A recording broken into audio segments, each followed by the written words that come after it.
Que se enfoquen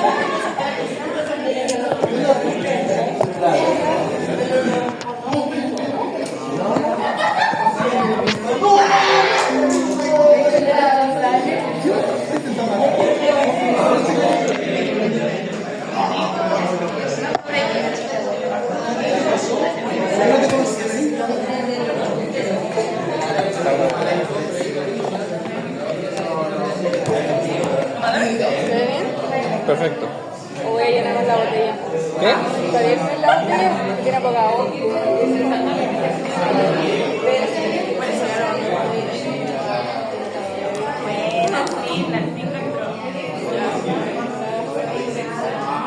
Ah, esta es mía.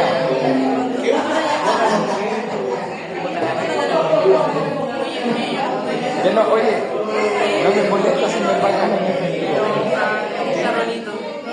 Porque me sirve igual si me pagan en efectivo.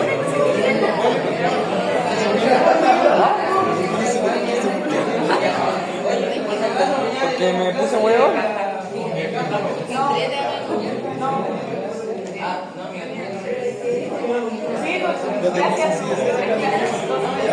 Págame todo. Ya, dame la titulación. Ya.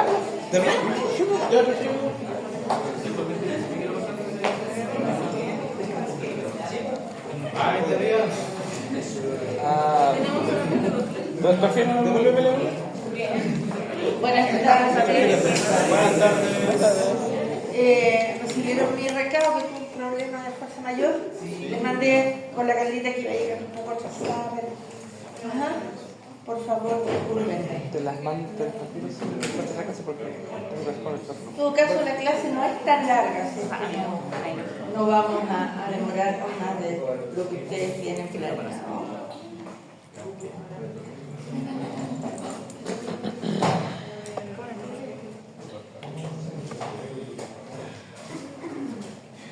Bueno, hoy día vamos a conversar de los retrovirus. Virus que son muy particulares, ¿ya? Porque tienen ciertas características de constitución, de particularidades bien especiales. Cuando hablamos de retrovirus nos estamos refiriendo a virus que tienen un genoma constituido por RNA de una sola hebra, que además estos retrovirus tienen como característica particular, contienen unas enzimas transcriptasas que son de origen viral, que vienen incorporadas en el centro del virus, asociadas, unidas al ácido nucleico, que permiten que el ARN que forma parte del genoma del virus, ya el ARN retroviral, se transforme en un ADN de alta homología con el ADN de las células muertas, ¿cierto? De las células. ¿Ya? Y esto lo logran a través de este grupo de enzimas, son varias enzimas, mínimo 3, en realidad son más, pero se han ido caracterizando en 3. Ahora, una vez que este ARN se transformó en ADN, ya de alta homología con el ADN de la célula huésped, tiene la capacidad de insertarse en el ADN con características bioquímicas, afinidades, puntos de inserción que tiene el ácido nucleico, ¿cierto? Que permite que un ADN externo se incorpore en el ADN de la célula en la que estamos, ¿cierto? En la que el virus está penetrando. Y así es como este ADN de origen viral incorporado a la célula huésped tiene la capacidad de codificar la síntesis de partículas virales, ya con la genética, con los ácidos nucleicos del virus que infectó, ya, y es así como tiene también la capacidad de infectar otras células susceptibles, o sea, a partir del ácido nucleico viral, entonces generan partículas virales nuevas con ácido nucleico idénticos al virus que infectó, y a partir de esos nuevos virus con este ácido nucleico, estas partículas virales tienen la capacidad de infectar otras células susceptibles. ¿Ya? En general, los virus, dentro del grupo de los retrovirus hay muchos grupos de virus. Yo estuve revisando la actual taxonomía, muchísimo, y están en realidad que al final decidí dejarla fuera de la clase, porque en realidad desde el punto de vista nuestro, desde el punto de vista de la microbiología, de la virología clínica, no es significativo. Si alguno quiere dedicarse el día de mañana de toda la virología molecular, que es por cuánto, y ahí se tendrá que meter en ese tema. Pero hoy día tenemos claro que estos virus linfotrópicos humanos, ¿cierto?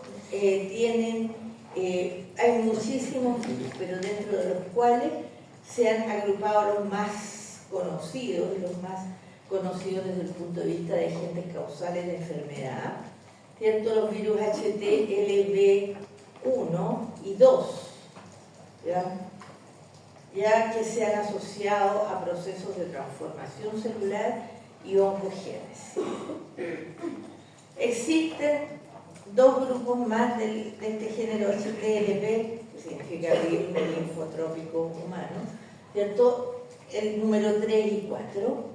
Antiguamente, cuando recién apareció el VIH, se decía que el VIH era un HTLV3. Hoy día se sabe que es otro virus distinto. ¿Ya? En los HTLV3 y 4 no se han asociado a enfermedades en humanos, y junto con estos, además, dentro de la familia de los retrovirus, de los virus que a nosotros nos interesan, están el HIV-1 y el HIV-2, que son agentes del síndrome de inmunodeficiencia adquirida.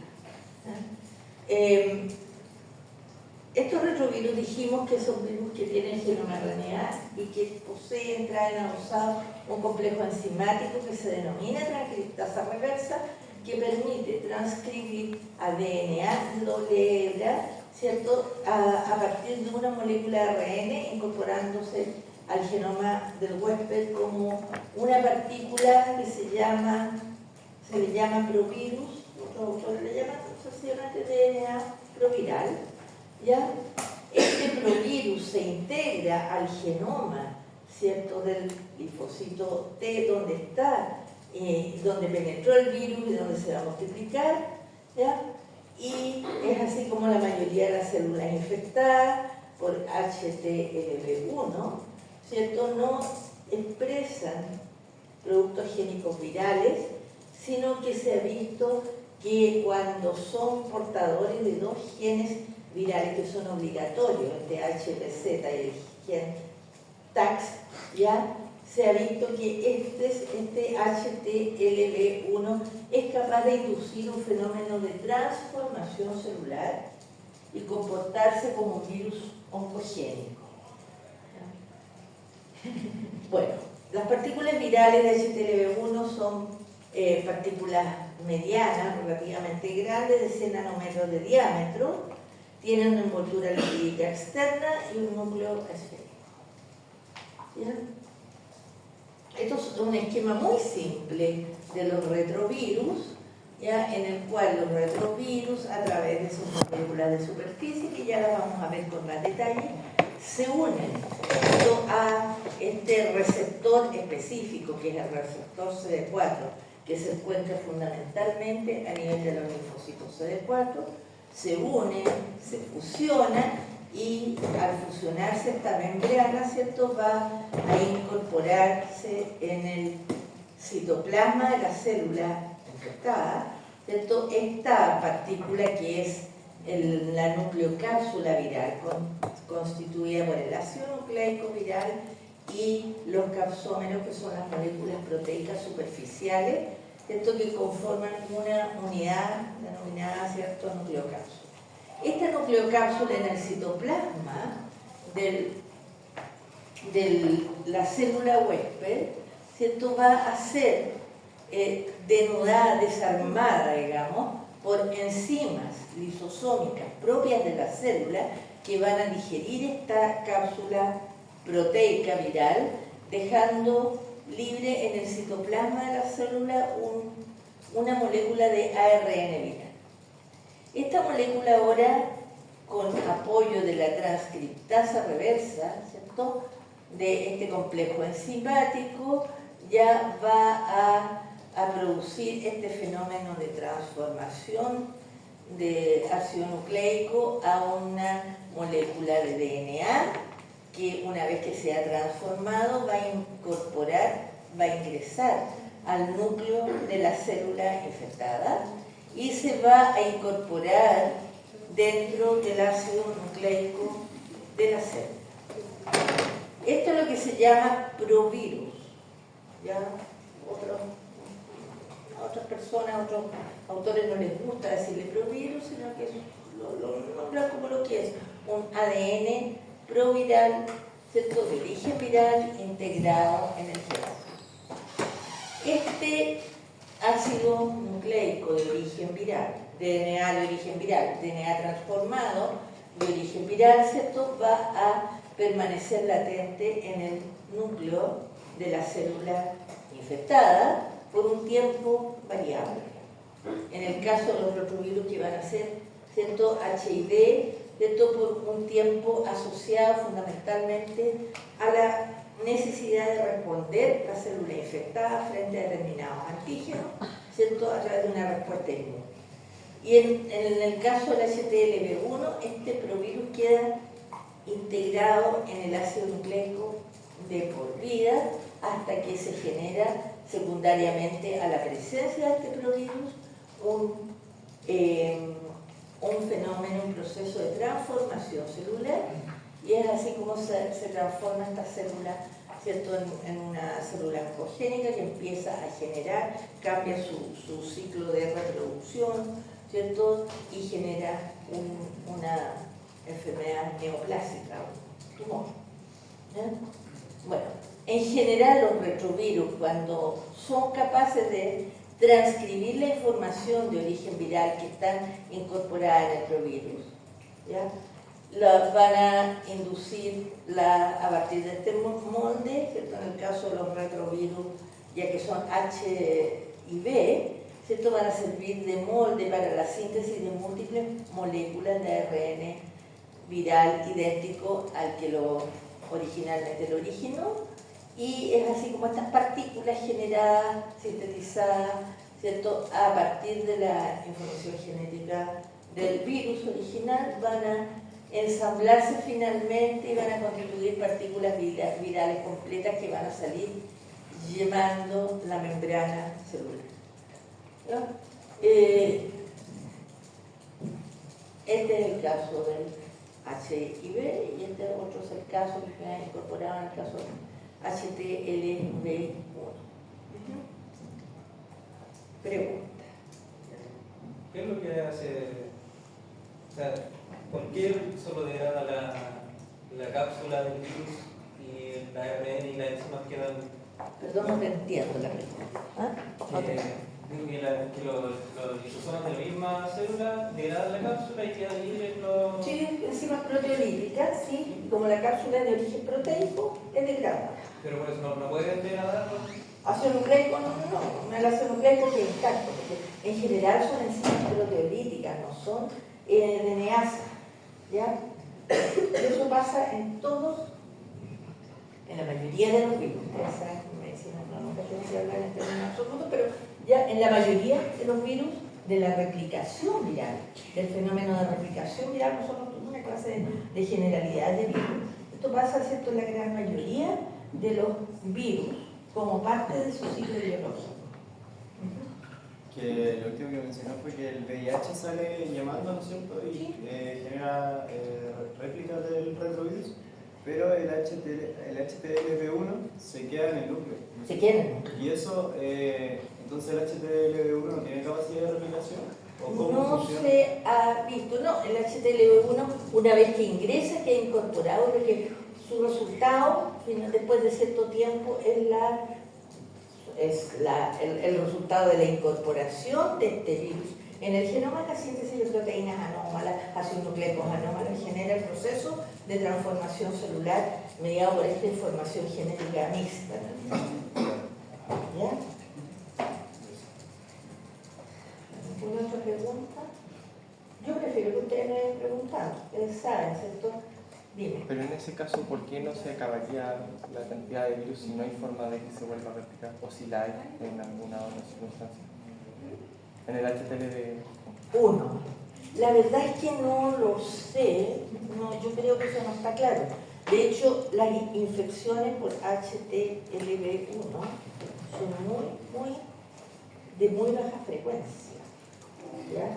Nosotros, bueno, ha aumentado un poco, no lo sé. Ya probablemente tengan la capacidad de replicarse, pero no a alta frecuencia. La verdad es que me saltaste la duda, no se me había ocurrido investigar ese punto. Lo voy a estudiar, ¿ya? Y después si quieren lo conversamos, ¿ya? Porque los HTLV1, la verdad es que son antiguos, pero se han estado estudiando mucho el último tiempo, ¿ya?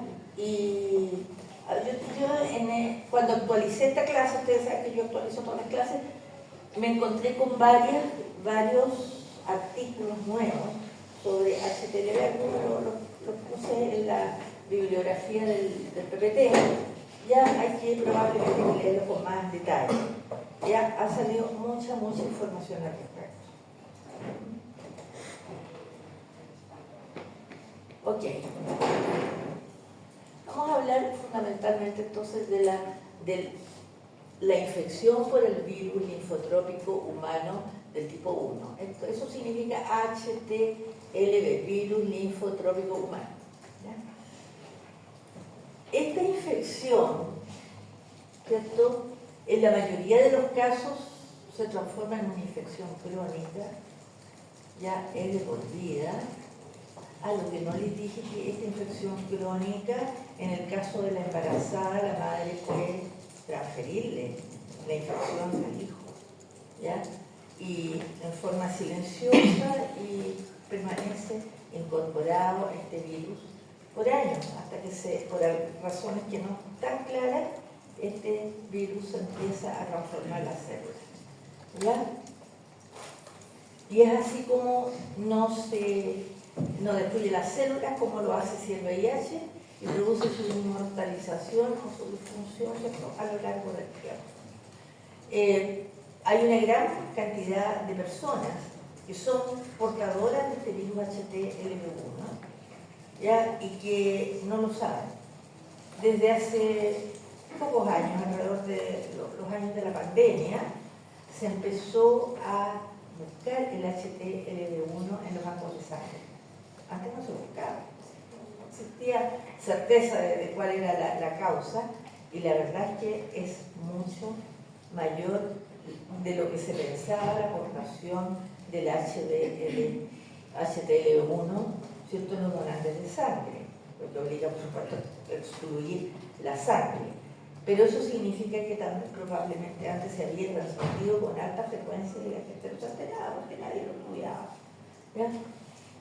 Bueno, esta célula, este virus, al hacerse crónico, se ha visto que produce leucemias, algunos trastornos inmunes, ¿ya? Y por otra parte, dentro de las patologías que produce, la leucemia de células T, es el cáncer característico HTLV1, y una mielopatía subaguda por HTLV1 que produce enfermedades crónicas, ¿cierto?, a la médula, y que antes no se sabía cuál era el origen. Había muchos pacientes con enfermedades neurológicas, ¿cierto?, asociadas a la médula, con distintos tipos de parálisis que no se sabía la causa. Poco a poco se ha ido conociendo el rol del HTLV1 en esa patología, ¿ya? Estas dos patologías, la leucemia, ¿cierto?, y la mielopatía, son las enfermedades más frecuentes asociadas al virus, ¿ya? Y la mielopatía se caracteriza por una paravaresia espástica. Ya van a estudiar más de paravaresias espásticas cuando estén aquí, espásticas y no espásticas, estudiando neurología. Bueno, hace poco tiempo se instituyó por la Organización Mundial de la Salud el Día Mundial del HTLV, del virus HTLV, ¿cierto? Esto promovido por un gran investigador, ¿cierto?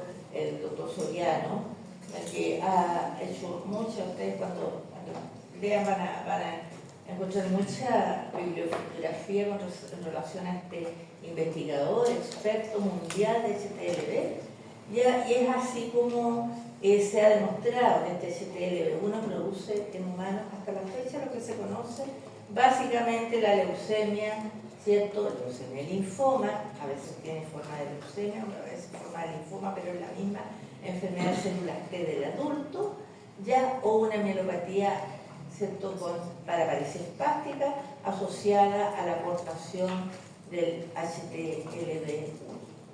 Las crónicas que no tienen tratamiento, en el caso de la mielopatía, en el caso de las leucemias, el tratamiento generalmente está asociado a la necesidad de hacer trasplante de médula ósea, desde el cual muchos pacientes se recuperan. Bueno, este HTLV1 dijimos que pertenece a la familia de los retrovirus, forma parte del género Delta retrovirus, que antiguamente se llamaba oncovirus. La verdad es que ha ido cambiando mucho la taxonomía. Hay unas tablas recomplicadas que yo en realidad de hecho están en el PPT, pero las dejé ocultas porque en realidad es bien compleja la interpretación. Las propiedades oncogénicas del HTLV y su estructura las permiten diferenciarlo de los retrovirus VIH tipo 1 y tipo 2, que son miembros del género lentivirus, se ha escrito un género distinto. Tanto los oncovirus como los lentivirus producen infecciones asintomáticas prolongadas. Sin embargo, el VIH-1 y el VIH-2 tienden a producir lisis de linfocitos TCD4, mientras que el HTLV1 y el HTLV2 son capaces de transformar solamente los linfocitos y provocar el crecimiento continuo de ellos, ya produciendo daño neurológico o bien el caso del daño digamos, hematológico más bien, inmunohematológico. Se estima, estas son estimaciones, que al menos 20 millones de personas en el mundo son portadoras de HTLV1. Es probable que sea mucho más, porque recién se está generalizando el tamizaje en los bancos de sangre y en las distintas instancias de laboratorio, ¿cierto?, para detectar la presencia del HTLV1. Probable que cuando ustedes se reciban el HTLV1 sea un gran precursor de distintas enfermedades. Hay ciertas zonas en las cuales se ha visto mayor frecuencia, ya, y en gente joven, ¿cierto?, frecuencia del 1 a 20%, pero se ha visto que la prevalencia, la cero prevalencia, aumenta en los mayores de 50 años y es mucho más frecuente en los adultos mayores, ¿ya? Esto es absolutamente independiente de los determinantes socioeconómicos y culturales que son tan descritos en la salud pública. La transmisión más frecuente es perinatal y también a través de la leche materna, y también se transmite por contacto sexual y por drogadicción intravenosa, por transfusiones y por trasplantes de órganos. Menos frecuentemente, lo más frecuente es la transmisión de madre a hijo a través del embarazo y de la leche. Esta familia en general, la familia Retroviridea, comprende 2 subfamilias y 11 géneros. Es un resumen del perfil taxonómico de José, para que quiera meterse en Honduras y saber un poco más de estos retrovirus. Ya están ampliamente distribuidos en la naturaleza, se encuentran en muchos huéspedes vertebrados, se han descrito en todos los países, en todo el mundo, en todos los continentes. No es que sea una situación de distribución en ciertos países, ¿ya? Y los viriones son de 8 a 100 nanómetros, muy semejantes al VIH, una estructura lipídica que contiene glicoproteína y un núcleo proteico que son prácticamente indistinguibles estructuralmente al VIH. La replicación implica transcripción inversa, donde el genoma ARN sirve como molde para la síntesis del ADN, todo el resto es idéntico al VIH. Dentro de los múltiples géneros virales, ya dentro de los retrovirus se han descrito fundamentalmente dos tipos, los delta retrovirus y los lentivirus, ¿cierto? Que son del virus HTLV1 y los VIH, pero en general son virus que a la microscopía electrónica son prácticamente indistinguibles. ¿Ya? Se caracterizan, como decíamos, por tener ácido nucleico RNA, ¿cierto? Tener enzimas del tipo retrotranscriptasa, ¿ya? Tener una cápsula, una doble cápsula proteica tiene, ya una envoltura, ya compuesta por membranas celulares, proteínas externas que tienen la capacidad de unirse específicamente a ciertos receptores en ciertas células, ya estas proteínas externas que fluyen hacia el exterior tienen características de ser glicoproteína, son proteínas transmembrana que atraviesan la membrana de la envoltura viral y, en fin, desde el punto de vista de la estructura y de la morfología microscópica son prácticamente idénticos al VIH, con la diferencia que estos no se replican. Bueno, y es así como se produce esta leucemia, que es una leucemia linfoide muy agresiva de linfocitos T, ¿cierto? Con un fenotipo específico que es CD4-CD25, secundaria infección por este virus HTLV1. Se estima que el 1 o 3% de la población adulta sana en Latinoamérica son portadores asintomáticos, ¿ya? Y se sabe que el virus es endémico en algunos grupos indígenas en América, donde en estudios que se han hecho, la seroprevalencia puede llegar al 10%. En Chile, lo que se conoce, la infección tiene una seroprevalencia de 0,73% en donantes de sangre, ¿ya? Y 1 a 6% en ciertas poblaciones indígenas, estudiadas fundamentalmente en el norte de nuestro país. En Latinoamérica, donde el virus es más prevalente, los grupos nativos, ¿cierto? El diagnóstico es generalmente tardío. Es difícil, digamos, hacer tamizaje masivo, ¿ya? Sobre todo cuando se trata de gente sana que no tiene ningún síntoma, ¿ya? También la aportación crónica de HTLV1 se ha asociado a la presencia de síndrome de Sjögren, de enfermedades autoinmunes, polimiositis, broncoalveolitis, tiroiditis, poliartritis, uveitis. Todas estas son infecciones, son enfermedades autoinmunes, ¿ya? Y que se les ha encontrado aportación de HTLV1 cuando se ha buscado. Bueno, la Organización Mundial de la Salud está siempre emitiendo informes. Aquí hay informes técnicos, ¿cierto? Con información técnica específica respecto al HTLV1. Este es el esquema viral y estas son fotos de leucemia, ¿cierto? Inducidas por HTLV1, ¿cierto? Que hay grupos japoneses que han trabajado mucho para conocer estos, con más detalle estos virus. Para nosotros todavía son bastante desconocidos. Y bueno, decíamos que los virus tienen la capacidad de infectar ciertos linfocitos y que la capacidad de producir leucemias básicamente se ha asociado a la presencia de dos genes específicos, ya que son el gen TAX y el gen HBZ, que en los portadores de virus HTLV1 se buscan dirigidamente para, digamos, tomar medidas de prevención frente a la posibilidad ¿cierto?, de la presentación de un linfoma, de una leucemia linfoma en estos pacientes. ¿Ya? Dijimos que la transmisión era por lactancia materna, también por vía sexual y por transfusiones, ¿ya? Etcétera. La vigilancia epidemiológica, los datos que hay en Chile, yo logré encontrar solamente hasta el 2020. Estos son datos del Instituto de Salud Pública, de las muestras que se han estado estudiando.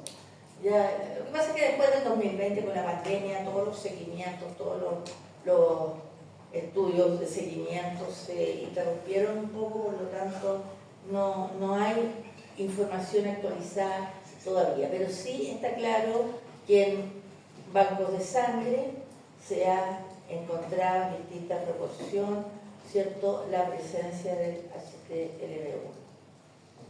La confirmación del diagnóstico HTLV1 hoy día se está determinando rutinariamente, fundamentalmente en banco de sangre, y frente a la posibilidad, todas las leucemias que se diagnostican, ¿cierto?, se les hace todo este estudio, ya a través de técnicas de ELISA, encima de un ensayo, que se confirman en el centro de referencia de nuestro país, que es el Instituto de Salud Pública. ¿Ya?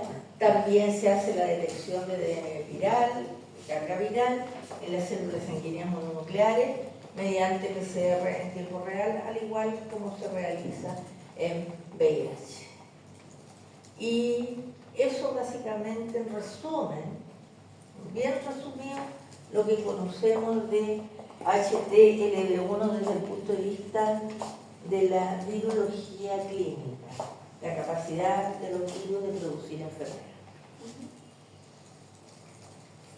Bueno, ahora vamos a hablar del VIH, del cual conocemos mucha más información. A 40 años del inicio de la epidemia por el VIH, 40 años, ¿por qué? Porque la epidemia del VIH se conoció los primeros casos en 1985. Por lo tanto, vamos 40 años. Esta información es de un artículo, digamos, que se publicó en la revista chilena de infectología. Más adelante en otra lámina está la referencia bibliográfica. Ya, ¿en qué hemos avanzado? Tenemos diagnósticos, ¿cierto?, en todas las instancias clínicas que se requieren. Tenemos avances en la terapia antirretroviral. Ha habido un diagnóstico, un desarrollo muy importante a nivel mundial de la farmacología en relación a los fármacos antirretrovirales, que han permitido establecer terapias antirretrovirales en gran mayoría de los países del mundo, ya financiados en un porcentaje importante, digamos, de financiamiento estatal, como es el caso de nuestro país, ¿cierto?, en el cual se han encontrado avances notables en la prevención de la infección.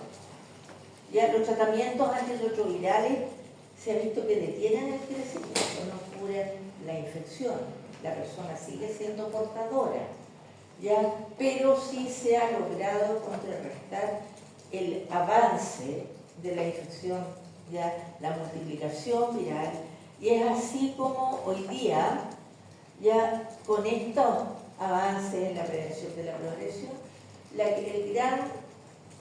un gran porcentaje de las personas que viven con el VIH, ¿cierto?, se controlan periódicamente y han tenido acceso al tratamiento cuando corresponde iniciarlo, ¿cierto?, porque ya se incorporó la infección por VIH y el SIDA como patología GES. Eso significa, ¿cierto?, que están protegidos, ¿cierto?, distintos aspectos, entre otros el aspecto financiero del tratamiento. Y se ha visto que las personas que logran mantener, de los portadores del VIH, que logran mantener ciertos tratamientos en forma permanente y son constantes, logran disminuir la carga viral, ¿cierto?, y mantener altos los linfocitos CD4, que son los principales indicadores, principales parámetros indicadores de la progresión de la infección. Ya a tal punto que hay un porcentaje muy importante a nivel país, de todos los portadores que han logrado asumir su estado de portador como una enfermedad crónica, ¿ya? Controlándose periódicamente, ya siguiendo su tratamiento como corresponde, y centros de tratamiento de VIH en todas las regiones, ¿cierto? En todos los centros asistenciales, ¿ya? Y en general con cobertura estatal en un gran porcentaje, ya 100% en los pacientes FONASA B, ya los FONASA 6D no estoy segura, pero en los pacientes ISAPRE ya también hay una cobertura significativa. Si tienen, los pacientes ISAPRE tienen un copago, pero bastante pequeño en relación al precio que tienen estos fármacos antirretrovirales. Bueno, se ha avanzado la prevención de la progresión, decíamos. También se ha promovido la implementación universal de la profilaxis pre-exposición, ¿ya? En personas que tienen alto riesgo de infectarse, ¿cierto? Que es una estrategia de prevención combinada que está impulsada por la Organización Mundial de la Salud, muy discutida por algunos grupos, muy apoyada por otros, ya con relación al uso de fármacos antes de que la persona se exponga, antes de que la persona se infecte con el virus, ¿cierto? Para prevenir la progresión, por una parte, el contagio, ¿cierto? Por otra parte, la progresión. Ahora, las evidencias acumuladas en las últimas 2 décadas, por una parte, ha hecho surgir un concepto fundamental: que el fin de la epidemia es un objetivo alcanzable por la Organización Mundial de la Salud alrededor del año 2050. Bueno, estos son los últimos datos mundiales que yo encontré. Esta es una lámina idéntica a una que yo puse el PPT del año pasado, pero esta está actualizada. Publicó un ONU-SIDA, ¿cierto? En relación a los números conocidos hasta el año 2024. En VIH recuerda que siempre hay una tardanza en la notificación por distintas razones, ya por lo tanto en general uno cuenta con números desde el año anterior, y a nivel mundial las personas que viven con el VIH notificados, ¿cierto? Son 40 millones, más de 40 millones. Nuevas infecciones por VIH en el año 24, 1,3 millones, y así, ¿ya? En general son cifras que uno no se aprende, pero que uno sabe que son permanentemente estables o bien aumentan, pero que no disminuyen. Eso está absolutamente claro, que no han disminuido.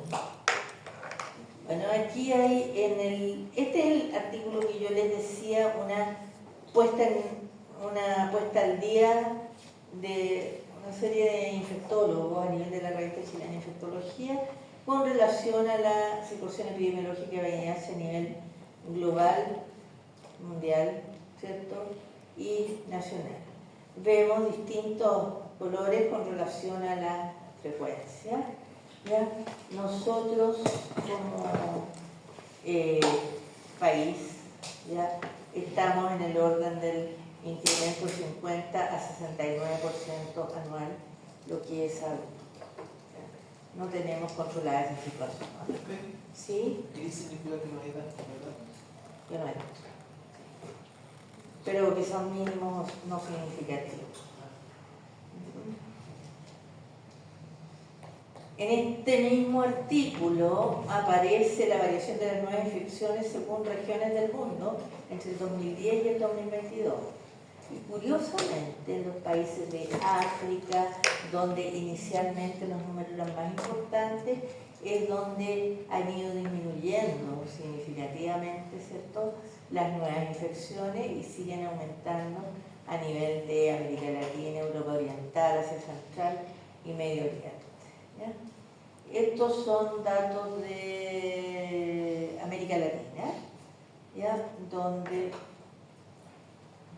tenemos que aquí básicamente quiénes son las poblaciones más expuestas, tenemos, ¿cierto?, la población de hombres homosexuales, trabajadores sexuales, drogadictos intravenosos, esta, ya, hombres que tienen, mujeres transgénero en el celeste clarito, clientes y parejas sexuales de poblaciones determinadas, ya, y el resto de la población, ¿cierto?, en un número desconocido. ¿Ya? Estos son los números que se han logrado consolidar por esta revisión, esta puesta al día del año pasado en la revista chilena de infectología. Casos más reales, ya estos son casos de la región.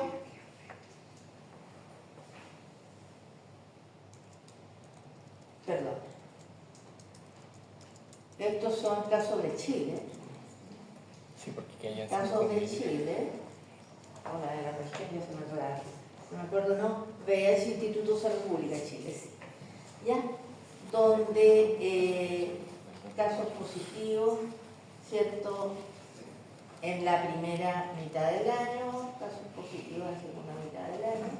Aquí hay una, de aquí del año 2020 al año 2024, hay una falta de información significativa por culpa de la pandemia, donde efectivamente se descuidó mucho la notificación de casos, el diagnóstico de casos, lo mismo que pasa en tuberculosis, por ejemplo, y en otras infecciones permanentes, sífilis, todas, ya donde hay a nivel local, ¿cierto?, en los últimos años un retraso en la notificación muy significativo, por lo tanto ahora que se está actualizando la vigilancia en todas las poblaciones, lo más probable es que de aquí a los próximos años tengamos una alza significativa, más que nada por aumento de diagnóstico. ¿Ya? Estos son los casos confirmados de VIH por el ISP, ya según sexo, mes y grupo etario, donde como siempre vemos que el mayor número de pacientes, de casos confirmados son en la edad media de la vida, ¿cierto? 414, 452, estos son casos notificados, ¿ah? Por supuesto hay muchos casos no notificados. Entre los 25, ¿cierto?, y los 40 años básicamente siempre es cuando existe una mayor frecuencia de diagnóstico, pero también tenemos, ¿cierto?, en la población infantil y en la población adulto mayor. Aquí tenemos un informe según Registro Servicio de Salud del 2021, que fue lo más actualizado que encontré. Araucanía Norte, Araucanía Sur, ¿cierto? Una prevalencia, o sea, casos nuevos básicamente, una incidencia entre enero y diciembre del 2020 y entre enero y diciembre del 2021. ¿Ya? Bueno, en relación a los números de VIH, a mí no me preocupan tanto todavía porque siempre son altos, siempre son insuficientes y siempre tenemos bastantes casos y sabiendo que hay una subnotificación importante en VIH. ¿Eso qué significa en el fondo? ¿Por qué le digo todo esto? ¿Por qué tenemos que tener presente el VIH en nuestros pacientes? ¿Ya? No tenemos que olvidarnos de que existe. ¿Ya? Bueno. El VIH es un virus, el virus de la inmunodeficiencia humana, que es un retrovirus, que está constituido por su ácido nucleico, que es RN, con enzimas, el grupo transcriptasa reversa, ya tiene una doble cápsula proteica, una más interna que protege el ácido nucleico, una más externa, ya tiene una envoltura constituida por membranas, por una doble capa fosfolípido, que se ha demostrado que se adquiere durante la replicación del virus en forma, ¿cómo se llama? Cuando el virus sale al exterior a través de una eyemación de la membrana, y las glucoproteínas, que son las espículas del virus que sobresalen, fluyen desde la membrana hacia el exterior, que son las moléculas que van a estar encargadas de interactuar con los receptores específicos. El receptor específico es el receptor CD4, ¿cierto?, en las células que lo poseen. El ciclo de replicación viral, siempre que hablamos de virus tenemos que tener presente este ciclo de replicación viral y el ciclo de los retrovirus, con la diferencia de que produce y libera distintas partículas con capacidad efectiva.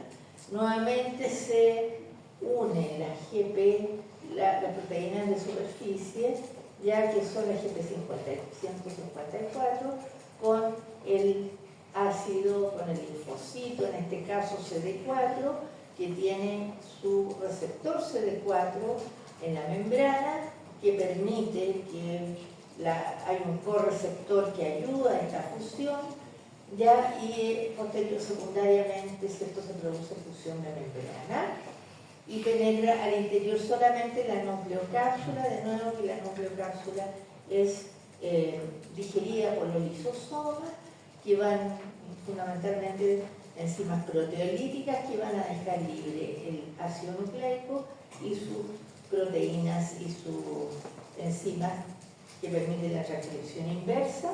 Una vez que se ha transcrito el DNA de doble cadena, ingresa al núcleo, donde se va a integrar en esta forma que dijimos que la denominan provirus o DNA proviral, ¿cierto?, integrado en el cromosoma de la célula huésped, y que en algún momento, ya no bien definido, pero sí se sabe que es algún momento asociado a la célula, ¿cierto?, a una activación antigénica de una célula que tiene capacidad de respuesta inmune.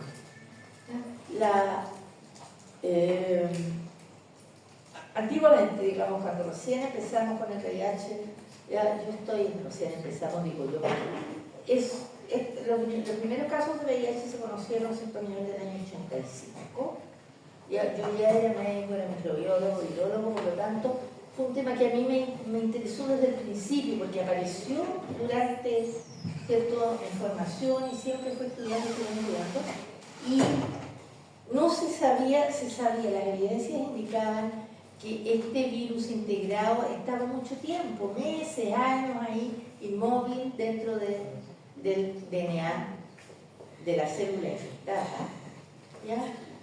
Y cuando uno hacía estudios, se veía que las personas que vivían con el VIH estaban durante mucho tiempo, años, ¿cierto?, sin ninguna evidencia de infección viral, y que en algún momento rápidamente se elevaba la carga viral en la sangre y se instalaba el SIDA.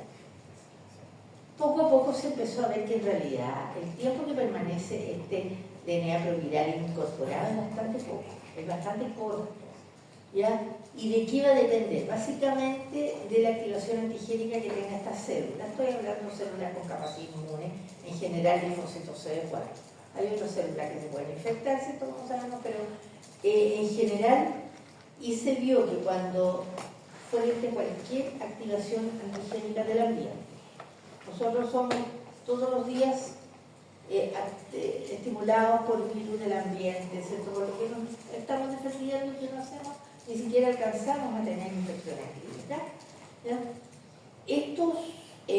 Se vio que las células con capacidad inmune que eran activadas, que tenían DNA proviral, que eran activadas por activación antigénica, empezaban rápidamente se activaba el DNA de origen viral, se inactivaba el DNA de la célula infectada y este DNA de origen viral empezaba a activar la replicación viral a través de la síntesis de nuevas moléculas de RNA idénticas a las del virus original, ¿ya?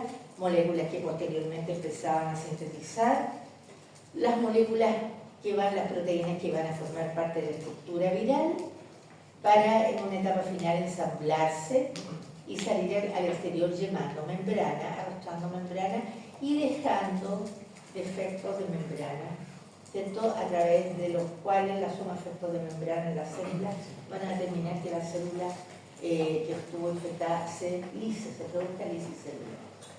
¿Ya? Bueno, esto es lo mismo, exactamente lo mismo, menos simplificado, es un poco más complicado si ustedes quieren, pero en realidad es lo mismo. ¿Ya?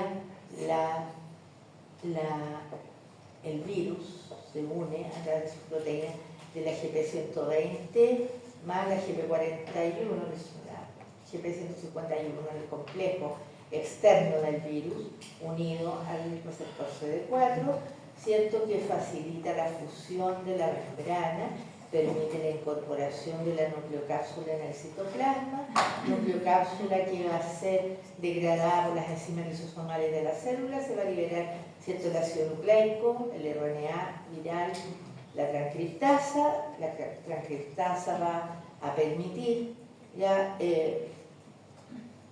replicar, ¿cierto? La transcriptasa va a permitir, generar una molécula de DNA que van a tener la capacidad de ingresar al núcleo, incorporarse en el ácido nucleico de la célula en forma de provirus, posterior a lo cual por distintas periodo de latencia, por distintas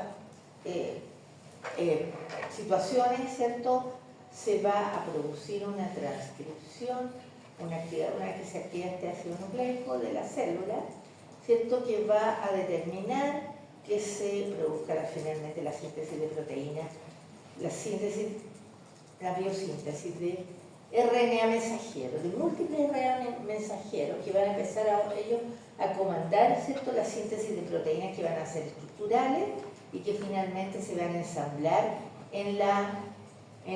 muy cerca de la membrana para poder arrastrar la membrana, ¿cierto? Las proteínas, las glicoproteínas de la superficie van a haber migrado, viene todo un proceso de migración de glicoproteínas, ¿cierto?, de proteínas de los capsómeros y todos que van a constituir las partículas, y se ha visto que donde se integra la partícula viral es muy cerca de la membrana, donde una vez que la partícula viral está completa, va a salir llamando. Bueno, este es el... ¿A usted yo no les he mostrado este video? No. Ya, este es un... Vamos a ver si me resulta. Es un video que muestra todo lo que yo he dicho yo hasta abajo, ¿ya? Que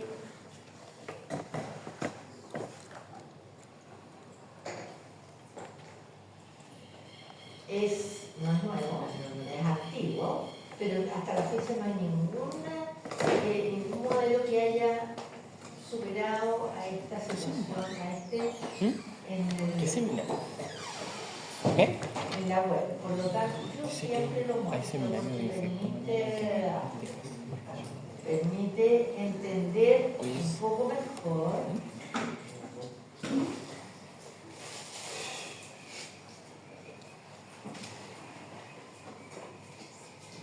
cómo se replica el VIH. ¿Tenemos sonido?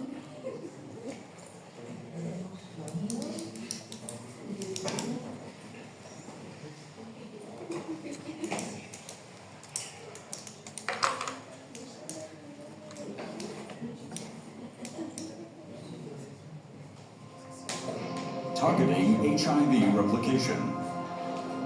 The replication of HIV-1 is a multi-stage process. Each step is crucial to successful replication and is therefore a potential target of antiretroviral drugs.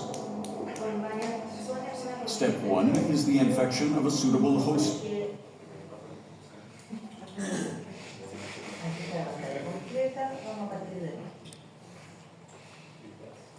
HIV replication. The replication of HIV-1 is a multi-stage process. Each step is crucial to successful replication and is therefore a potential target of antiretroviral drugs. Step 1 is the infection of a suitable host cell, such as a CD4 positive T lymphocyte. Entry of HIV into the cell requires the presence of certain receptors on the cell surface. CD4 receptors and co-receptors such as CCR5 or CXCR4. These receptors interact with protein complexes, which are embedded in the viral envelope. These complexes are composed of two glycoproteins, an extracellular GP120 and a transmembrane GP41. When HIV approaches a target cell, GP120 binds to the CD4 receptors. This process is termed attachment. It promotes further binding to a co-receptor. Co-receptor binding results in a conformational change in GP120. This allows GP41 to unfold and insert its hydrophobic terminus into the cell membrane. GP41 then folds back on itself. This draws the virus towards the cell and facilitates the fusion of their membranes.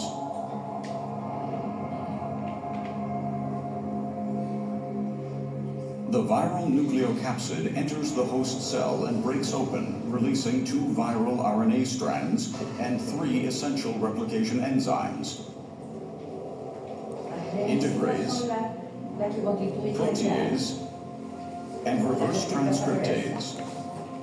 Reverse transcriptase begins the reverse transcription of viral RNA. It has 2 catalytic domains: the ribonuclease H active site and the polymerase active site. Here, single-stranded viral RNA is transcribed into an RNA-DNA double helix. Ribonuclease H breaks down the RNA. The polymerase then completes the remaining DNA strand to form a DNA double helix. Now, integrase goes into action. It cleaves a dinucleotide from each 3' end of the DNA, creating 2 sticky ends. Integrase then transfers the DNA into the cell nucleus and facilitates its integration into the host cell genome. The host cell genome now contains the genetic information of HIV. Activation of the cell induces transcription of proviral DNA into messenger RNA. The viral messenger RNA migrates into the cytoplasm, where building blocks for a new virus are synthesized. Some of them have to be processed by the viral protease. Protease cleaves longer proteins into smaller core proteins. This step is crucial to create an infectious virus. 2 viral RNA strands and the replication enzymes then come together and core proteins assemble around them, forming the capsid. This immature viral particle leaves the cell, acquiring a new envelope of host and viral proteins. The virus matures and becomes ready to infect other cells. Este video lo hizo un laboratorio que produce fármacos antirretrovirales. Viene a continuación la propaganda, digamos, de los fármacos. Les explico por qué. Porque en realidad, más que el fármaco mismo, hoy día la terapia antirretroviral está constituida por 3 o 4 fármacos que se usan simultáneamente. ¿Por qué? Porque ya se demostró la monoterapia, ya que se inició primero con inhibidores de la transcriptasa reversa, produce resistencia muy rápido. Entonces, ¿qué es lo que se hace hoy día?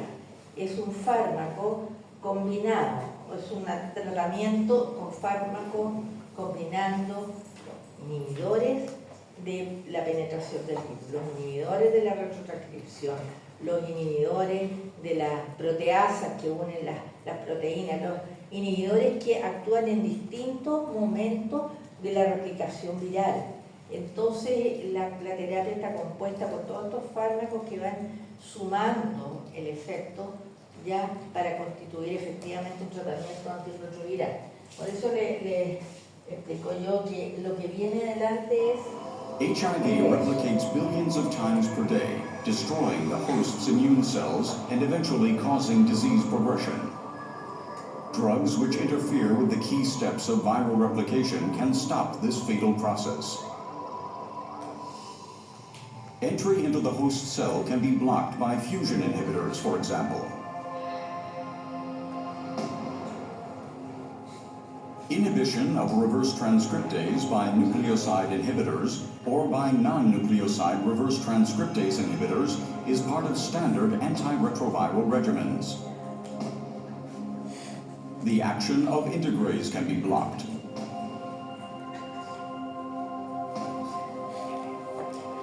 Protease inhibitors are also part of standard antiretroviral therapy. Each blocked step in viral replication is a step towards better control of HIV disease.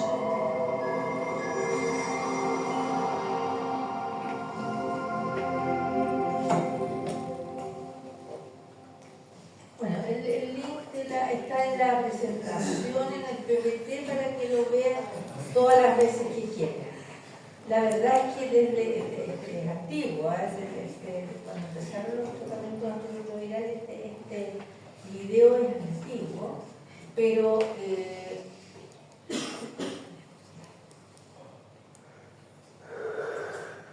ahí sí.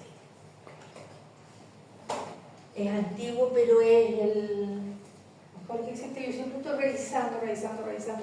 Hay todo esto, muchísimos videos de la replicación del virus, pero yo tengo la impresión que este es uno de los más exactos. Ya, por eso es que yo, independientemente de la publicidad del laboratorio, bueno, igual ya uno se encuentra con los fármacos y con el laboratorio, pero o sea, lo que le estoy diciendo, yo no le estoy haciendo propaganda al laboratorio, ya, pero es de los más exactos desde el punto de vista de los mecanismos de replicación viral. ¿Ya? Y es así como tenemos que las partículas virales emergen dejando múltiples orificios en la membrana. Ahí se ve, por ejemplo, una partícula viral con microscopia electrónica, ¿cierto? Arrastrando membrana y deja múltiples orificios en la membrana de las células infectadas, ¿cierto? Hasta que la suma de los, ¿cierto? De todos los orificios que dejan como consecuencia de la salida de la partícula viral hacia el exterior, esto es la lisis celular. La célula se destruye. Bueno, ¿cuáles son las células que van a ser destruidas? Las células con antígeno CD4. Tenemos fundamentalmente, ya van a ser afectadas todas las células que puedan expresar un receptor CD4, la superficie que le permita unirse a la GP120, ¿cierto? Y hacer este efecto con el correceptor, tal como aparecía en el video, ¿cierto? Y ¿qué células sabemos que contienen el antígeno CD4? Básicamente los linfocitos CD4, ¿cierto? Macrófagos y las células del sistema nervioso central, tanto células dendríticas como células gliales, tienen la capacidad de expresar el receptor CD4 en distintos momentos, ¿ya? Y es así como el virus se replica de una manera muy importante, ¿cierto?, en todas estas células. Bueno, la replicación de las células y la salida de las células, de la replicación, ¿cierto?, de los virus dentro de las células CD4 genera una salida hacia el torrente circulatorio, lo que va a generar, ¿cierto?, los mecanismos de transmisión que son los conocidos por todos, ¿ya? Contacto sexual, contacto con sangre, la transmisión vertical, que son los principales mecanismos de transmisión, no son los principales, son los únicos aceptados y conocidos, ¿cierto? Dentro de los cuales, bueno, tenemos el contacto sexual, ¿cierto?, que es, ya sea homosexual, bisexual, heterosexual, desde el punto de vista de VIH da lo mismo. Ya contacto con sangre a través de transfusiones, fundamental, ¿cierto?, chequeo en bancos de sangre. La drogadicción intravenosa en nuestro país es muy baja, ¿ya? Y accidentes laborales, sobre los que vamos a hablar más en detalle. Y aquí es cómo nos podemos contagiar nosotros a nivel de la atención hospitalaria, y la transmisión vertical, que está aceptada a través de la placenta durante el parto y durante la lactancia. Ya, por lo tanto, estos fluidos corporales son los que pueden transmitir el VIH fundamentalmente, ya el semen, fluidos vaginales, la sangre, la leche materna, ¿cierto? Los líquidos seminales, que son básicamente los mecanismos de transmisión, van a estar asociados, ¿cierto?, a los fluidos que contengan, ¿cierto?, el VIH. ¿Ya? ¿Cómo no se transmite el VIH? Bueno, yo creo que nosotros lo tenemos más que claro, ¿ya? Pero esto es re importante, básicamente en la atención de pacientes. Cuando recién apareció el primer paciente de VIH aquí en Temuco, en el hospital regional, no me acuerdo, yo estaba ahí, ¿ya? Fue muy difícil esta parte, ¿ya? Donde el personal le tiraba la alimentación a los pacientes lejos, ¿cierto? Nadie se atrevía a entrar a la sala, nadie se atrevía a saludar a los pacientes. Hubo que hacer mucha educación sanitaria intrahospitalaria para que el personal entendiera, ya que el VIH no se transmite, ¿cierto?, con contacto casual. Bueno, la transmisión por accidentes laborales, ¿ya? ¿Cuáles son los fluidos de mayor riesgo? La sangre, los fluidos con sangre, el líquido amniótico, el líquido cefalorraquídeo, las secreciones vaginales, etc. ¿Ya?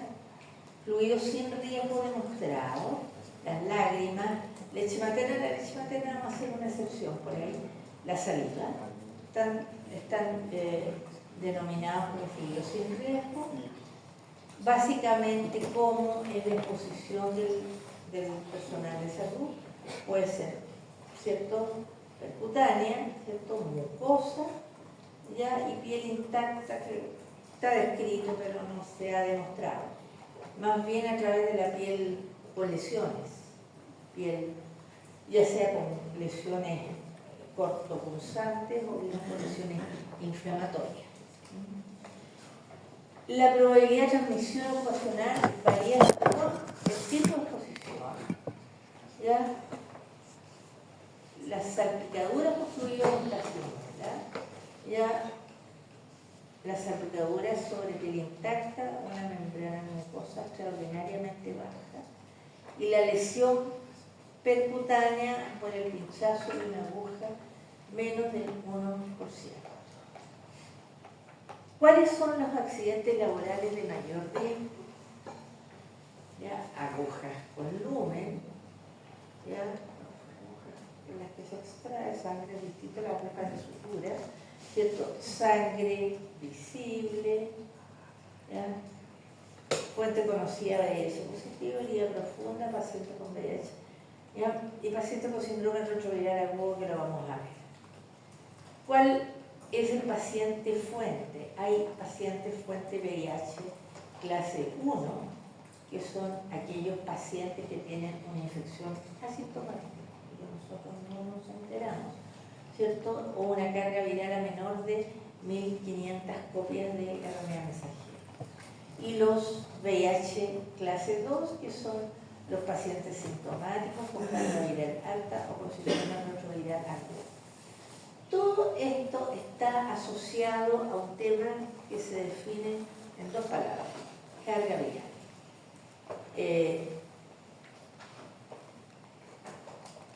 Perdón. Aquí está guión primero. ¿Qué es lo que es la carga viral? Es el reflejo, ¿cierto?, de la cantidad de partículas virales en el fluido, en la sangre, en el semen, en donde sea, ¿ya? Y la carga viral es dependiente, ¿cierto?, de varios factores. En primer lugar, estos dos gráficos se construyeron después del año 1985, cuando se transfundió con sangre VIH positiva a un número importante de personas en Francia, ¿ya? Y es así como el Instituto Pasteur rápidamente identificó todas las personas que habían recibido sangre infectada, ya se hicieron todas las determinaciones, y es así como se generaron estos dos gráficos que son clásicos, ¿ya? Este es un gráfico en el cual está la evolución de la infección viral ¿ya? En el tiempo. En negro está la cantidad de partículas virales, ya que podemos medir en sangre, ¿cierto? Y el tiempo en años, ¿cierto? En la abscisa. Y es así como, midiendo las partículas virales, se determinó que cuando la persona recién tiene contacto con el virus se produce una replicación viral muy alta en la sangre, ¿cierto? Aquí esto se diagnosticó en sangre. Y que estas partículas virales en una concentración muy elevada son partículas, son rápidamente atrapadas por los mecanismos defensivos, que la persona que lo recibe, entonces se supone que es una persona inmunocompetente, etc. Y las partículas virales en sangre salen de la circulación rápidamente, no se pueden pesquisar en la sangre rápidamente o bien en niveles muy bajos, ¿ya? Y es así como en el tiempo, por eso es que yo les decía, antes se hablaba de años, se mantienen en cantidades muy pequeñas, casi indetectables, las partículas virales en sangre, hasta que de repente aparecen en la circulación y aumentan una cantidad muy significativa hasta que se instala el síndrome de inmunodeficiencia adquirida en esta etapa. ¿Ya? ¿Por qué pasa esto? Porque está demostrado que durante toda la evolución, ¿cierto?, las partículas virales permanecen en el tejido linfóide, tejido linfático. Y cuando salen a la circulación, cuando el tejido linfático está destruido, que no es capaz de filtrar los virus, ya cuando se ha producido una multiplicación viral muy alta. Es por esa razón que no es que los virus estén, que los virus, la infección viral esté latente durante todos estos años. Se está multiplicando muy aceleradamente, pero dentro del tejido linfoide, hasta que no es capaz este tejido linfoide de filtrar y mantener, ¿cierto? Retener más bien las partículas virales que salen todas a la sangre y se genera una carga viral muy alta. Aquí nosotros estamos hablando de carga viral en relación a partículas virales. Hoy día, con los exámenes que tenemos y lo que es el avance de la tecnología y las técnicas moleculares, nosotros podemos medir carga viral, ¿cierto? Podemos medir proteínas virales, podemos medir DNA viral, ácido nucleico viral, RNA viral, ¿ya? Y nosotros podemos detectar cantidades de carga viral muy pequeñas a través de exámenes altamente sensibles, como son las reacciones polimerasa en cadena, ¿cierto?, que detecta pequeñas cantidades, que es altamente específica porque detecta el ácido nucleico viral. Ahora, estas son partículas virales, pero la carga viral medida en partículas virales o medida, ¿cierto?, en ácido nucleico viral tiene esta misma curva, por supuesto con otra cifra, pero el comportamiento es el mismo, ¿ya? También se produce un pic de carga viral en la etapa inicial de la infección, después se mantiene bastante baja, aparece la carga viral, ¿cierto?, va aumentando después de varios años, ¿cierto?, hasta que se instala el síndrome de inmunodeficiencia adquirida. Por otra parte, aquí en rojo están los anticuerpos que nosotros detectamos a través de la ELISA de VIH.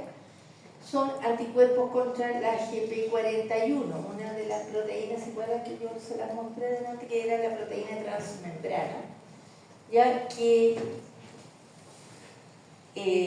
los anticuerpos contra la GP41, que son los más exactos, los que se sintetizan primero, los que se detectan primero, ¿ya?, empiezan a aumentar lentamente. La síntesis de una respuesta inmune es lenta, generalmente, ¿cierto?, sabemos que depende, ¿cierto?, del tipo de infección, 2, 3, 4 semanas. Pero el caso de VIH es más lenta.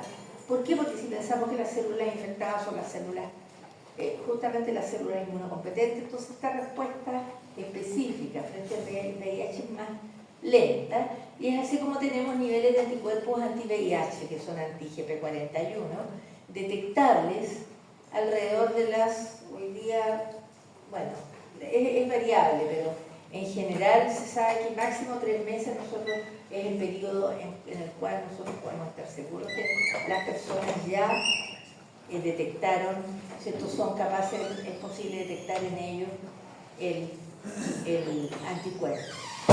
Entonces, eso significa que tenemos un periodo aquí en el cual los anticuerpos aún no son detectables y la carga viral es bastante alta.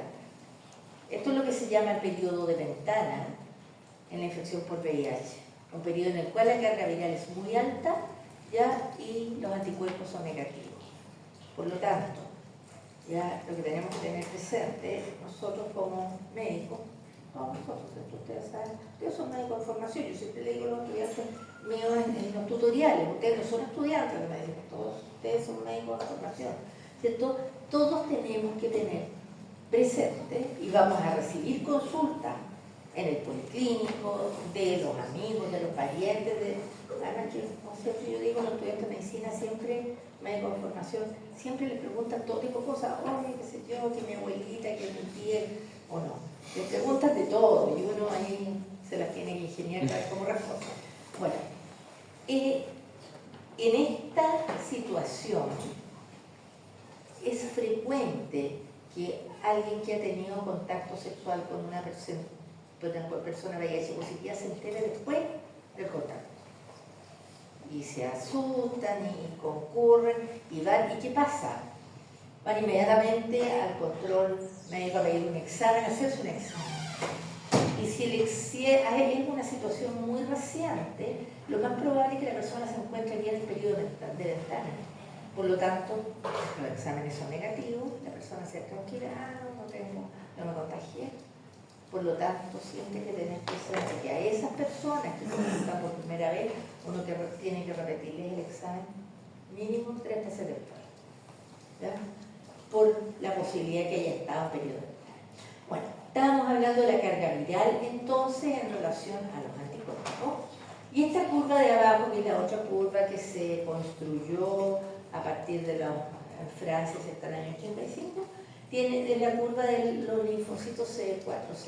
El recuento de linfocitos CD4 es un muy buen indicador también, además de la carga viral, del estado de progresión de la infección por VIH. Y teniendo presente que los linfocitos CD4 no tienen una curva recta, así que va bajando, no. Ya tienen distintas variaciones esta curva en el tiempo. Porque la respuesta inmune, los linfocitos tienen que ver con la respuesta inmune, la respuesta inmune siempre se está actuando, por lo tanto lo más probable es que nosotros tengamos distintas recuentos celulares. Ojo, cuando uno hace recuento de linfocitos CD4 tiene que hacer recuentos por una técnica de citometría de flujo. Cualquier otro mecanismo es mucho más inexacto. ¿Ya? Y qué es lo otro que hay que tener presente, es que una medición no es ninguna. Lo único que tiene que hacer uno cuando estudia, ¿cierto?, en un paciente los recuentos de linfocitos CD4 es hacerle varios exámenes en el tiempo, porque lo que va a servir, ¿cierto?, es la curva, la tendencia de la curva, ¿cierto?, que va a ir descendiendo y ya los niveles significativos son bajo 200 células, ¿cierto?, por ml. ¿Ya? En general, cuando la carga viral es baja y se está acercando a lo que es la progresión de la infección hacia el síndrome de inmunodeficiencia adquirida, ¿cierto?, es muy baja. Por lo tanto, si uno quiere hacer seguimiento, y esto se hace con los pacientes que están en control, en el equipo de VIH, ¿cierto?, se controla cada 3 meses, se les hace cada 3 meses por lo menos linfocitos CD4 y cada 6 meses como mínimo detección de carga viral. ¿Por qué es tan importante hacer este seguimiento? Porque el tratamiento no se inicia aquí cuando se hace el diagnóstico. ¿Por qué? Porque tiene alto riesgo de que se haga resistente. Por lo tanto, el tratamiento, ustedes lo van a ver más adelante en medicina interna, el tratamiento se inicia cuando hay una zona de entrecruzamiento, ¿cierto?, entre la progresión de la carga viral, es la superposición de la carga viral con los linfocitos, en la medida que hay carga viral que está aumentando y que está linfocitos disminuyendo significativamente, hay puntaje de corte. Ya ahí eso están las pautas de cuántas células, cuánta carga viral. Por otra parte, está descrita dentro de la evolución de estos pacientes esta curva, que es una curva bien particular. Cuando recién, ¿cierto?, se descubrió esto y ocurrió mucho pánico en las distintas poblaciones expuestas, ¿cierto?, muchas personas dijeron, si yo soy VIH positivo, ya puedo tener sexo tranquilamente con otro VIH positivo. Total, no nos vamos a infectar. Es una conducta que podría parecer bastante lógica. Pero ¿qué ocurre? ¿Ya? Es que aquí, por cada vez que ingresa, ¿cierto?, una secreción con carga viral, ¿cierto?, la regresión de esta curva no va a ser a las mínimas cantidades, sino que va a ser cada vez mayor. ¿Por qué? Porque se va a aumentar, se va a potenciar la replicación viral. Por lo tanto, ya se ha visto que la carga viral, en la medida que existe mayor contacto, se producen las reinfecciones, producen una mayor carga viral. El número de reinfecciones puede incluso desencadenar un síndrome de inmunodeficiencia adquirida en un tiempo muy corto. Aquí están las curvas de las que yo les he hablado. Esta curva es la superposición de las curvas de los linfocitos CD4.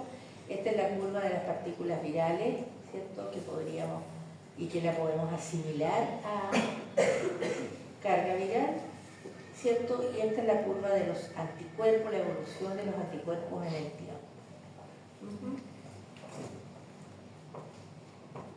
Y es así como yo me salté un par por esto de estábamos delante en los factores que favorecen la infección. No sé por qué hice un enredo con estas láminas que metí una, saqué otra y me quedaron. Voy a ordenarla antes de pasarle antes de subirle el PPT, porque en realidad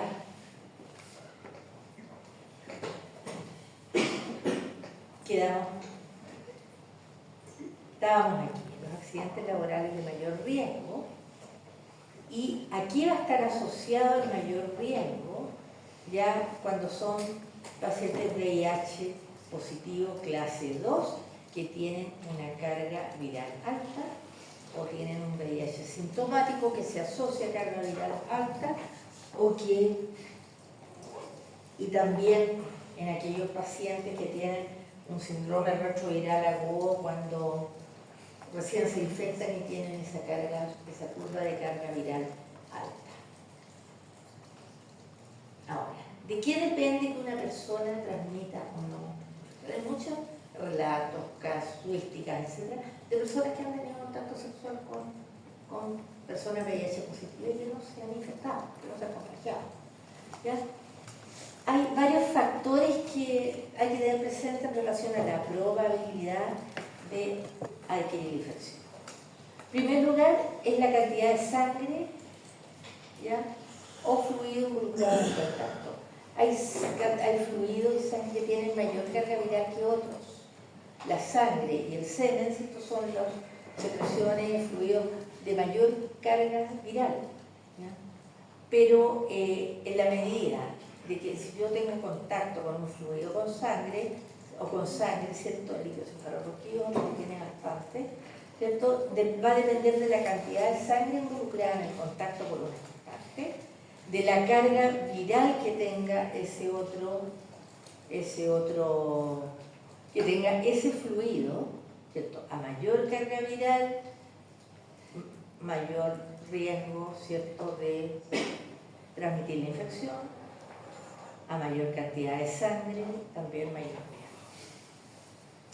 Presencia de lesiones ulceradas. En los pacientes con ITS, con lo que son lesiones ulceradas, ¿cierto?, de tipo genitales, de infección de transmisión sexual, ¿cierto?, también colabora.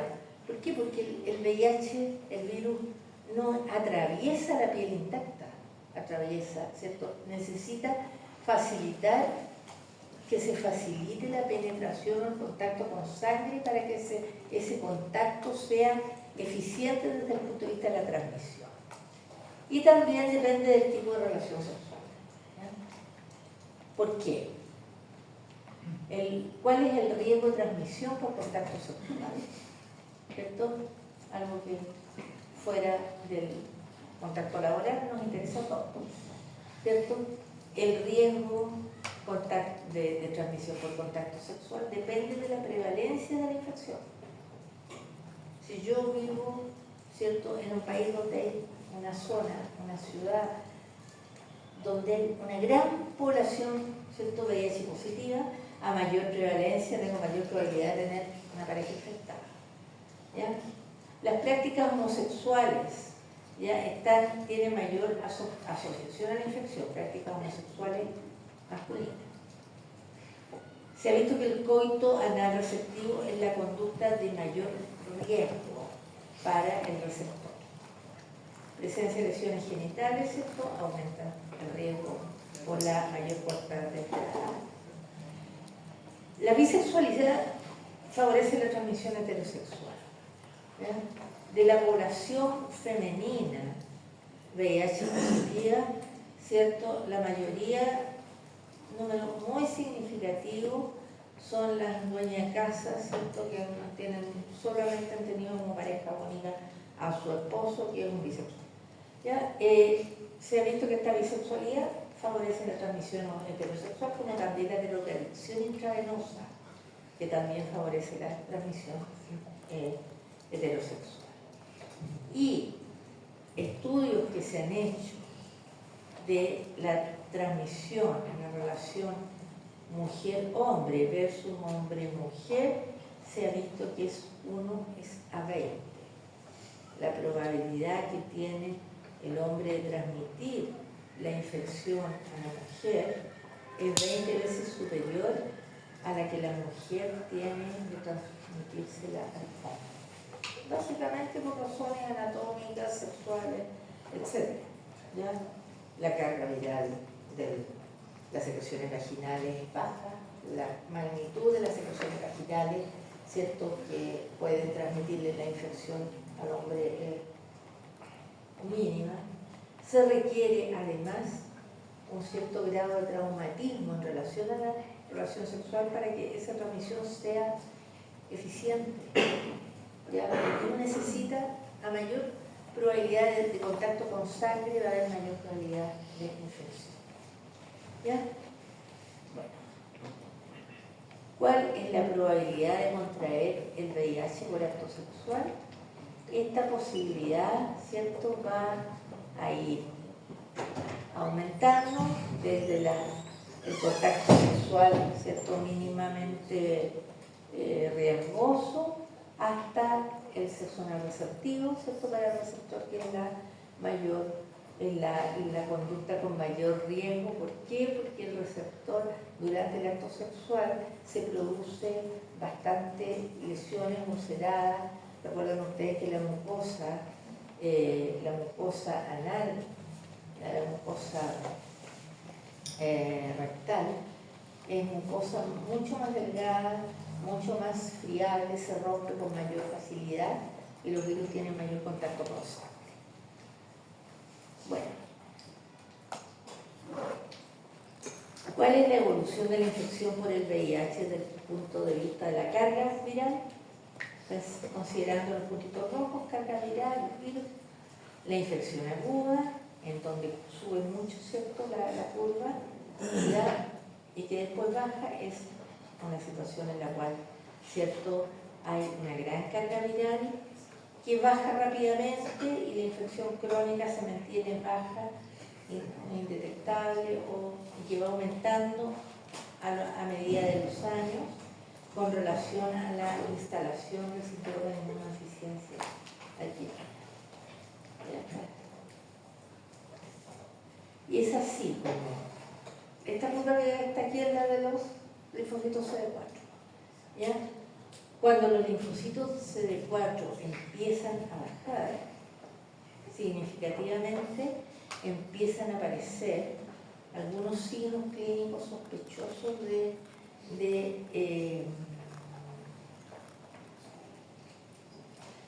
progresión de la infección.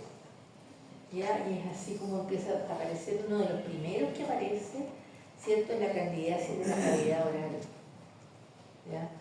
Una persona que tenga candidiasis de la cavidad oral, que no sea lactante, que pueda tener, o que no sea un adulto mayor con prótesis, que tenga candidiasis de la cavidad oral, es un paciente que tiene VIH, está viviendo con el VIH hasta que no se demuestre lo contrario. ¿Ya? Y es así como se van instalando distintas patologías que no necesariamente son infecciones oportunistas, pero que sí son indicadores de la progresión hacia el síndrome de inmunodeficiencia adquirida, tuberculosis, pneumocystis carini, histoplasmosis, coicidioidomicosis, criptococosis, que son infecciones ya más significativas desde el punto de vista de la inmunodeficiencia, ya hasta que se instala finalmente el síndrome de inmunodeficiencia adquirida, donde se presentan las infecciones oportunistas más características. El SIDA, bueno, la definición de SIDA tenía unos cambios a lo largo de los años, pero hoy día existe acuerdo en el CDC, CDC, el Centro de Control de Enfermedades de Atlanta, Georgia, que es el Centro Mundial de Referencia de Enfermedades Infecciosas. Ya en el año 1986 definió que eran pacientes con síndrome de inmunodeficiencia adquirida, las personas que tuvieran exámenes positivos, que tuvieran infecciones oportunistas, tumores oportunistas, un cuadro que se llama enfermedad constitucional en la cual se asociaba la diarrea y la baja de peso, y el compromiso neurológico del sistema nervioso central. ¿Ya? Y eran estos 4 aspectos los que se consideraban solamente para una persona con VIH positivo, considerarla como síndrome de inmunodeficiencia adquirida. En el año 93 se amplió la definición significativamente, además de esta característica oportunista, ¿cierto? Se empezó a considerar el recuento de linfocitos CD4, la tuberculosis pulmonar, neumonias bacterianas recurrentes, cáncer cerebrouterino en la mujer y muchísimas otras patologías denominadas hoy día las patologías, las enfermedades oportunistas, ¿cierto? Que son indicadoras de síndrome de inmunodeficiencia adquirida. ¿Ya? Es importante definir cuando un paciente tiene efectivamente un síndrome de inmunodeficiencia, porque es necesario iniciar, si es que no lo tiene, ¿cierto? Una terapia antirretroviral que permite controlar y la progresión de la infección significativamente, porque la carga viral es bastante baja y la regulación de los linfocitos CD4. Bueno, las infecciones oportunistas pueden ser en cualquier localización, neumonía con neumocitis virulensis, van a ver con más detalle en sus cursos de infecciosos, ¿cierto? Pero son neumonias con microorganismos poco habituales, digamos. Candidiasis superficial, candidiasis profunda, candidiasis esofágica, ya candidiasis globular, candidiasis hepática, aparece la criptococosis, Cryptococcus neoformans. Estas infecciones, ustedes son, perdón, pasan 4, tomaré clases de ellas más adelante conmigo. Ya en la parte más adelante se me enreda que como participan todos los distintos, entonces tengo que, sí. Vamos a ver toda la parte de micosis superficial y micosis profunda más adelante en algunas clases que en noviembre creo que son. ¿Ya? Criptococosis del sistema nervioso central, tuberculosis variada, todos son enfermedades oportunistas, toxoplasmosis, ¿ya? Asociadas a la crianza de mascotas, especialmente gatos que transmiten el toxoplasma. ¿Ya? Citomegalovirus, etc. Infecciones oportunistas, tumores oportunistas, linfomas, ¿ya? Etcétera, tumores oportunistas, vasculares como el síndrome de Kaposi, ¿cierto? Palatino, cardiovascular, ocular, etc. Existen otros cuadros clínicos marcadores que no necesariamente son infecciosos, ¿ya? Pero que van a permitir sospechar la presencia de micosis en distintas localizaciones. La micosis la vamos a ver. Y el compromiso neurológico del síndrome de inmunodeficiencia adquirida, que es secundario a la multiplicación del virus ya en las células del sistema nervioso central, donde se produce destrucción, zonas de leucoencefalopatía multifocal progresiva, que parecen infartos, pero que en realidad son lesiones ya destructivas por la multiplicación del VIH en las células del sistema nervioso central, ¿cierto? Atrofia cerebral, atrofia cortical, la podemos ver aquí en los distintos TAC a nivel de imágenes compatibles con atrofia cerebral. Y bueno, diagnóstico de la infección por VIH. Diagnóstico de la población general es la detección de anticuerpos por ELISA inmunoensayo en la población general. Hay algunos test de aglutinación que no son tan seguros, pero que es necesario considerarlo en algunos grupos, en algunas situaciones se hacen, pero ya sea por enzima inmunoensayo o por técnicas de aglutinación, es fundamental confirmar la presencia del VIH. Todas estas técnicas de laboratorio deben ser confirmadas en un laboratorio de referencia a nivel nacional, que es el Instituto de Salud Pública. Por muy bueno que sea el laboratorio a nivel local, aquí en Santiago, donde sea, todas las técnicas que se utilizan en el laboratorio de diagnóstico son técnicas que pueden dar falsos positivos en distintas situaciones clínicas, por lo tanto se requiere confirmación, detección de anticuerpos por ELISA en la población general. También se puede detectar el virus, aislamiento viral, cultivo, que requiere alta tecnología. Detección de algunos antígenos virales, proteínas, prácticamente ya no se usa desde que tenemos carga viral disponible y técnica y la posibilidad de hacer reacción de moléculas en cadena en muchos laboratorios. Es que una de las ganancias de nuestro país secundaria y de nuestro país secundaria al COVID es la posibilidad de tener reacción de polimerasa en cadena en todos los laboratorios del país. Antes no teníamos, es una tecnología carísima. Hoy día la gran mayoría de los hospitales, de los centros especiales, fueron equipados con técnicas de biología molecular, ¿cierto? Secundario al COVID. Por lo tanto, hoy día es bastante posible determinar carga viral en muchos laboratorios de nuestro país.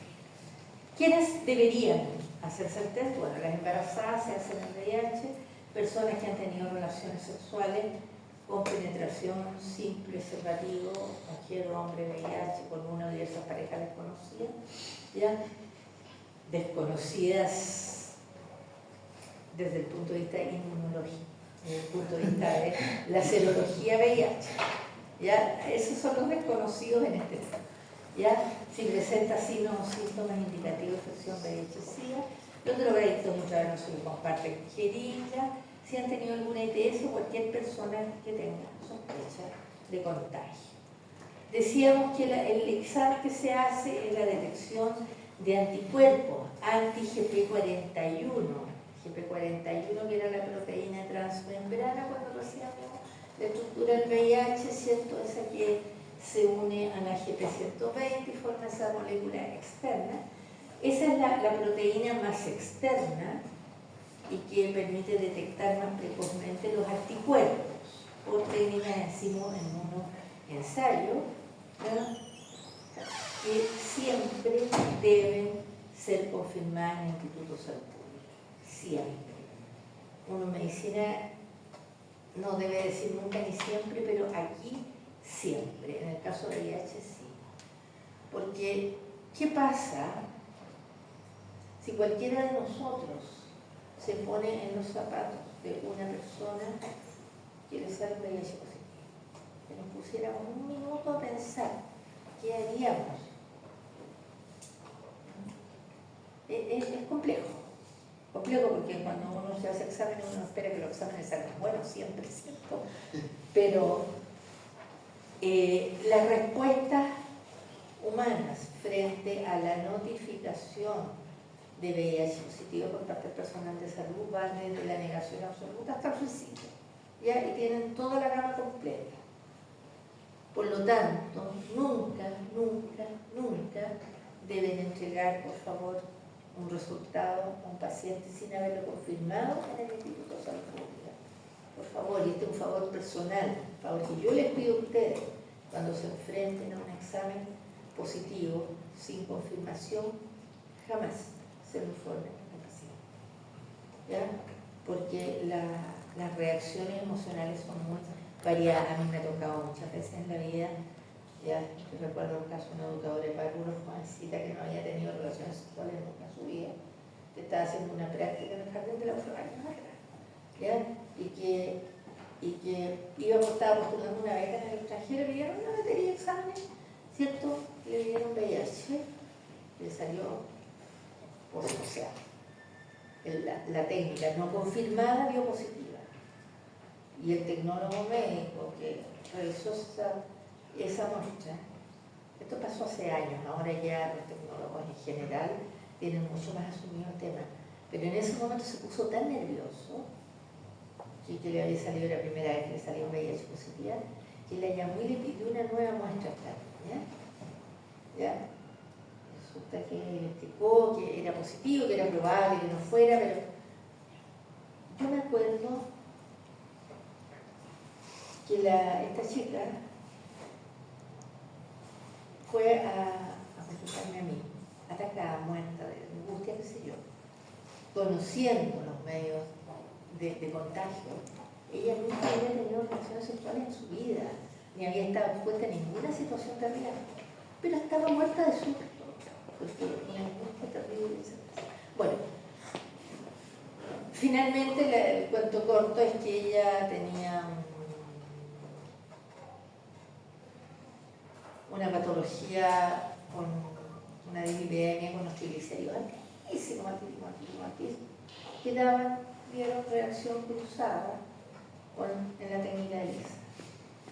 Pero, mientras tanto, una persona con educación universitaria, sabiendo, conociendo los medios de los mecanismos de transmisión, ya en este momento me habré contagiado, un niño en el jardín, se rompió la cabeza, no sé. Ya, por eso les digo, ya es terriblemente compleja la información sin confirmar. Por lo tanto, un consejo de amigos que les doy, no lo hagan nunca, por favor. Es terrible, se encuentra con situaciones muy complejas. El instituto tiene un algoritmo que es complicado, nadie se lo va a preguntar a ustedes, pero lo importante es que el Instituto de Salud Pública de Chile es la única institución hoy día autorizada para confirmar VIH positivo. ¿Ya? Por lo tanto, y todos los VIH deben ser negativos. Todos los VIH, deben ser confirmados. ¿Ya? Y nunca informar antes. ¿Ya? Es una serie de técnicas más de laboratorio y tal. Bueno, el tratamiento, algo vieron ustedes en el video, ¿cierto? Son básicamente inhibidores de enlaces, ¿cierto? Inhibidores de la fijación, inhibidores de fusión, inhibidores de la retrotranscripción, inhibidores de enzimas integrasas que ayudan a formar estructuras virales, inhibidores de síntesis de proteínas tardías, inhibidores de proteasas, etc. Y son las principales familias de fármacos que existen. Y para tratar a estas personas que están viviendo con el virus, en el momento que hay que iniciar el tratamiento va a depender de los centros de tratamiento VIH que hay en el país. ¿ya? Los fármacos cambian protocolo dependiendo de la disponibilidad del ministerio. Es bastante compleja la cosa, por lo tanto no es un tratamiento único. Nadie le va a dar una receta a los VIH positivos, ya, este. Ya, ustedes lo que tienen que hacer es derivar al centro asistencial que corresponda, ¿cierto?, al paciente, a la persona, para su tratamiento, el tratamiento antirretroviral más adecuado y su control no solo de laboratorio, control de todo tipo, apoyo psicológico, etcétera, etcétera. ¿Ya? Bueno, y la prevención, el principal objetivo de la prevención es modificar conductas. Y aquí en la modificación de conductas tenemos que tener siempre presente, ¿ya?, los mecanismos de transmisión, por vía sexual, por vía sanguínea, Tengo que irme a por hacer una vía emergencia. ¿Termina de grabar, por favor? hay enfermedades generales de la población, estos clásicos, ¿ya? Y las precauciones universales del manejo de sangre y fluidos corporales, ya que también es clásico la técnica de barrera, estar en todas las partes, en todos los centros asistenciales. Ya, y van por todo lo que es básicamente el uso de barreras, guantes, después, qué sé yo, uso de mascarillas, uso de antiparras cuando corresponda, desinfección, etc. Y hay, el Ministerio de Salud tiene mucha guía preventiva para lo que yo quiera. Siempre que tengan alguna duda, me pueden preguntarlo, yo los puedo orientar, o bien puedo buscar en el mensaje cuáles son las últimas guías que hay para prevención o para resolver dudas. Listo, chicos, salió más largo de lo que yo pensé, pero les mando, quiero reordenar la lámina, ya, porque en la última actualización las desordené, por lo tanto no les voy a pasar aquí la PPT, la reordeno y lo subo al campo virtual, se lo mando al delegado como quieran, ¿ya? Pero... Gracias.